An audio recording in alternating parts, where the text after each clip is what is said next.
এই অসহ্য গরম থেকে শরীরটাকে ঠান্ডা রাখার জন্য আজকে নিয়ে চলে এসেছি আম পান্না রেসিপি। আর তার জন্য আমি 4টে আম প্রেসারের সিটি দিয়ে সেদ্ধ করে নিয়েছি। এবার আমের খোসাগুলো ছাড়িয়ে আমি আমের পাল্পটাকে একটা বাটিতে বের করে নিচ্ছি।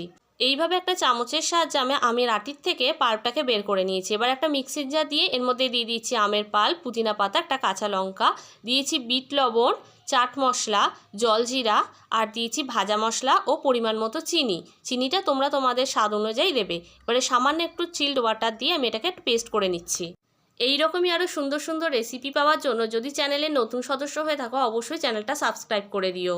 এবার আমি গ্লাসটাকে একটু ডেকোরেশন করে এর মধ্যে দিয়ে দিয়েছি কিছু বরফের টুকরো, তারপরে দিয়ে দিয়েছি আমের পাল্প যেটা আমি পেস্ট করে নিয়েছিলাম, আর তারপরে চিল্ড ওয়াটার দিয়ে ভালো করে নাড়িয়ে নিচ্ছি। ওপর থেকে সামান্য ভাজা মশলা ও পুদিনা পাতা, লেবু, আম সহযোগে আমি এটা পরিবেশন করছি।